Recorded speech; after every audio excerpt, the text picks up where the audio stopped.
Hey guys, welcome back to my channel. My name's Emma and I help people to heal from chronic dizziness such as PPPD. If you're new here, don't forget to hit the subscribe button if you want to see more videos that can help you to heal from dizziness. And if you like the video, please like it because it will help it to reach more people. So in this video today, I want to share with you 6 small changes that you can make in your life to help you to heal from your PPPD or your chronic dizziness. So number 1 is to stay off the dizzy groups. So I understand that people that are in the thick of dizzy symptoms, they're really struggling, they're in a really low point in their life. I understand that need to feel like you're part of a community of maybe sharing stories with other people that are going through the exact same as you or similar. However, what these groups actually have is they have a lot of members that are feeling completely and utterly helpless. They're struggling, they're going through just a really hard time with their symptoms. And unfortunately, I just don't really think that's helpful to listen and share stories with other people that are struggling. So what I would actually say to do is if you do really feel like you need that support, is to maybe just really limit the amount of time that you're spending in these sorts of places. So maybe just go and check in on there once a week if you really feel like it's helping.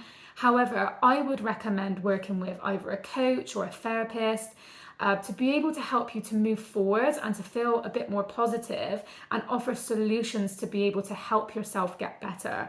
Also someone that can listen to your struggles as well, because I do think that is important, but just not in that space where you're speaking to others that are continually talking about how bad everything is every single day.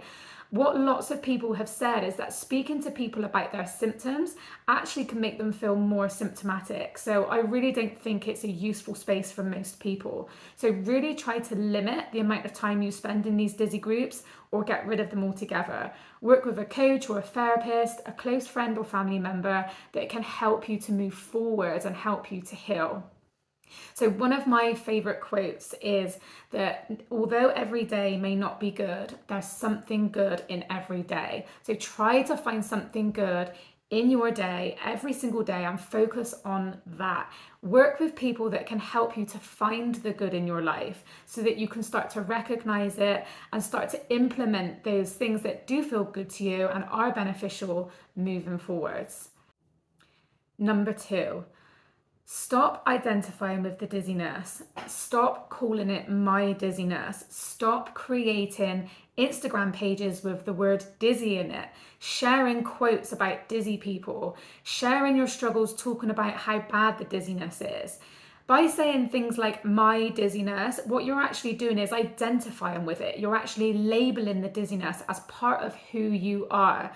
Now, what I used to do was obviously I was feeling dizzy every single day. There was no denying that. But I just kept telling myself that it was temporary, that it wasn't going to last forever. I did not need to create an Instagram page with the word dizzy in it because it wasn't going to last that long. I knew that I wanted to get myself better and that by continuing to identify with it every single day was going to keep me stuck in that place of just recognizing what was wrong rather than recognizing what was right. Number 3, whatever changes you make, stick with it for at least 6 weeks. Any sort of changes that you make, you really need to give it enough time to be able to have some sort of recognizable difference in your life. So from a neuroplasticity perspective, if you start to do something different, that will create a new neural pathway in the brain. So in order to strengthen those neural pathways, you need to continue to keep doing things over and over. So this takes practice, this takes patience, and this takes time, especially if you're trying to work on the fear. A lot of people have a lot of fear over their symptoms, and this is coming from the nervous system. This is coming from a fight-flight response in your body. This happens subconsciously. In order to override something subconsciously, you have to be intentionally working on a different way to respond to your symptoms every day. Now, this can obviously take a lot longer than 6 weeks. This took me a really long time. It took me several months, even I would say a year to 18 months, to really start to be able to learn that the dizziness was safe and that it wasn't going to hurt me. I didn't need to panic, and that it wasn't dangerous. So some things that you implement into your life can take longer than 6 weeks. But I would say that if, for example, you're starting some vestibular exercises, don't just do them once or twice and think that there was no benefit from doing them. Those sorts of exercises, for the people that do benefit from them, are doing them every single day, sometimes several times a day, for 6 to 8 weeks minimum before they can start to see some changes. So whatever it is that you're doing in your life, just stick with it and be patient before you rule it out and say that it's not working. Number 4, address your current lifestyle. Things like reducing stress and anxiety will have a huge effect on your ability to heal from triple PD, and by improving your quality of life. Getting enough sleep is another thing. Try to get at least 8 hours of good quality sleep every single night if you can. And aside from that, make sure you're taking breaks throughout your day. Rest when you need to, and really listen to your body and give your body what it needs in that moment, whether it's a breath of fresh air, a glass of water, taking 10 minutes to just sit down and close your eyes. Really try to respond to your body and its needs, and just make sure that you're not overdoing it. I would also suggest to review your current diet, making sure you're eating small, regular meals each day.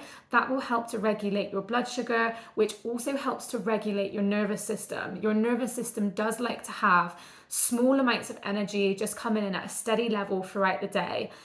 And finally, I would say to make sure that you're exercising or moving your body every day too. So address that as part of your wider lifestyle. If you're someone that it has always been really active and you're able to go to the gym and work out, and that's something that you enjoy, then I would urge you to continue to do that. Just again, listen to your body, cut it back, rest when you need to. If you're someone that doesn't really exercise, just try to make a real conscious effort to move your body every single day. Even if it's just going out for a 5-minute brisk walk, it's something that almost everybody should be able to do. And actually, the less that you do, the less you're able to do for lots of people. So if you're afraid to go outside and that's why you've stopped doing it, if you're afraid to exercise, so you've cut that right back, I'd really encourage you to try to start exercising and moving your body again, but in a really small, baby steps sort of way. So don't overdo it, don't overwhelm yourself, but just be aware that regular aerobic exercise is really good for anxiety. It's really good to help manage stress. It gets lots of oxygen to the brain. It helps to generate new healthy brain cells, and therefore it's so good for people that have triple PD and chronic dizziness. It also helps you to sleep better. It helps improve your mood. There are an enormous amount of benefits to be able to exercise every day. So I would encourage you to start to improve the amount of exercise that you do as part of your wider lifestyle changes. Number 5, don't obsess over your healing. Try not to make healing something that is your core focus of every single day. Try to be able to take breaks with your healing sometimes. I remember taking several weeks, several months off at some stages in my healing journey. There were times when I felt like I just needed to go away and just be myself and live my life as best as I could.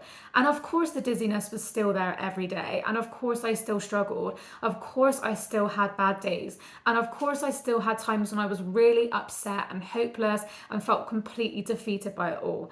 However, I knew that I needed to make the best of it. I knew I needed to continue to do normal things. I still saw my friends. I still went to work. I still tried to work out when I could. I spent time with my dogs. I gave myself time to rest, but I tried not to obsess about the healing. And sometimes if we can become so obsessed with our healing, doing multiple body scans every day, meditating several times a day, doing vestibular exercises several times a day, what that actually does is it keeps us checking in on our progress. It keeps us checking in on how we are. We can become so obsessed with how we're feeling. And that constant checking in can actually help you to keep noticing the dizziness more. So I would encourage you to take breaks with your healing. And no, and I get this question all the time, it won't set you back. If you take a break, you're not going to undo all of the hard work that you've done. Maybe this could be the break and the time away that you need in order to heal in a different way. So in order to help you to move forwards with your healing, if you know that you're that person that's obsessing about it, try to just take small breaks, a couple of days if that's what feels more comfortable to you. But you will benefit. I definitely did. And I think that it's something that most people can benefit from. And finally, number 6, stop focusing on trying to become symptom free. So there are so many people that are absolutely obsessed with getting to this 100% healed, 100% recovered, no more dizziness in their life whatsoever. And to be honest, that expectation and that pressure that you put on yourself when you're healing is actually not helpful at all.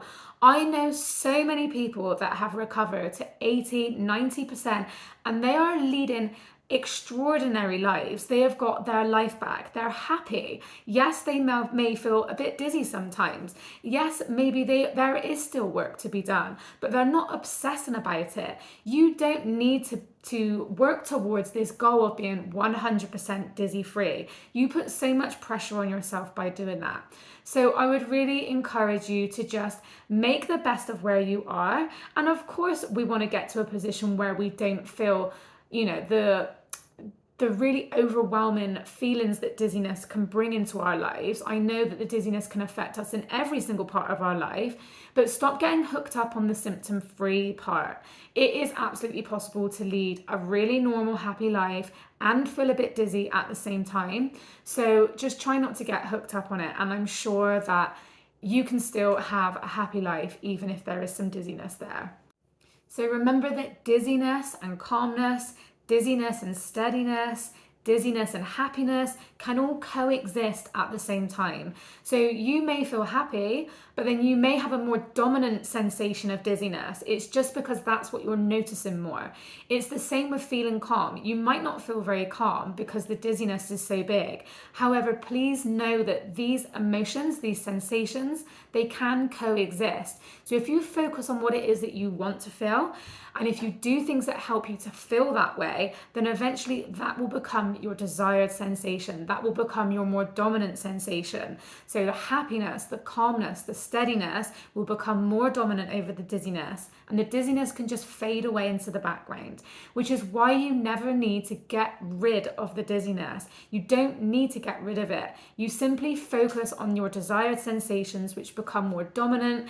That's obviously neuroplasticity. Those neural pathways get stronger in your brain, which means that the dizziness can just fade away until you don't notice it anymore. So that's the end of my video today. I hope you found those 6 changes beneficial. If you have anything else to add, please leave me a comment in the comments box below, but I will see you in the next video. Bye.